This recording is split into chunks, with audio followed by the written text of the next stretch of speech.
Now, not all romantic comedies tend to take such a refreshing look at the reality of relationships. Quite often, in fact, the reality of a situation versus the Hollywood version is, well, just a bit ridiculous. Luckily, the How to Be Single gang were on hand to tell us just how they'd handle what Hollywood had to throw at them. Like, for example, when your dead boyfriend suddenly comes back to life, but, you know, in the body of Whoopi Goldberg.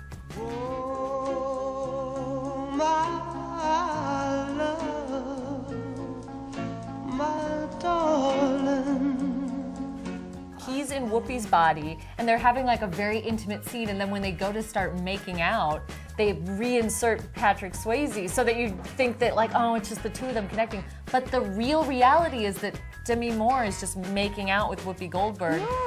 That's maybe the movie I would prefer to watch. But he still feels like my dead boyfriend. Like if I close my eyes, it's my dead boyfriend. If I open my eyes, it's Whoopi. I think that would make me giggle. And then I'd just hang out with Whoopi. Yeah. Or how about the time that lady who you'd never met and lives on the other side of the country stalks you and your son after hearing you chat on the radio? Let's take a call before we get back to sleepless. Knoxville, Tennessee, you're on the air. Talk to me. Yes, I would just like to know where I could get this man's address. Honey, get in line. One of my favorite rom-coms, but the reality of Sleepless in Seattle is a little terrifying. It's like a strange woman hears you on the radio, stalks you, leaves her fiance for you, is writing letters to your son. It could be crazy, but then it's Meg Ryan, so you're like, she's cool. Hello. Hello.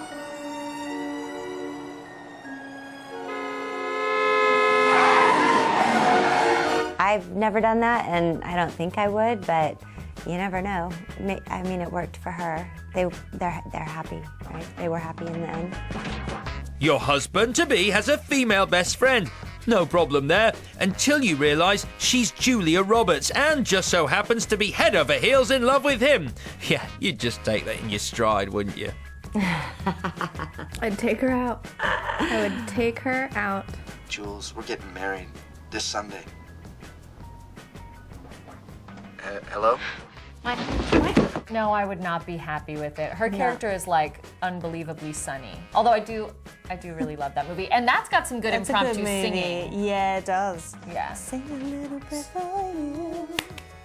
Forever and ever, stay in my heart and I will love you. What would you do? I would make best friends with her. Tricky. And what about that time a creepy billionaire asked if he could spend the night with your other half for $1 million? Standard Saturday night, right? Yeah. Wait, what? Suppose I were to offer you $1 million for one night with your wife. But, like, it's Robert Redford. Who am I sleeping He's so good looking. Why? Am I sleeping with Robert Redford? You would sure. be sleeping with Robert Redford. Yeah. And then Woody Harrelson gets paid, and you get paid $1 million. Great deal. Yeah, I don't know if I would do it in real life, but if it were Robert Redford, I might be up for it. He'd tell you to go to hell. I didn't hear him. I tell you to go to hell.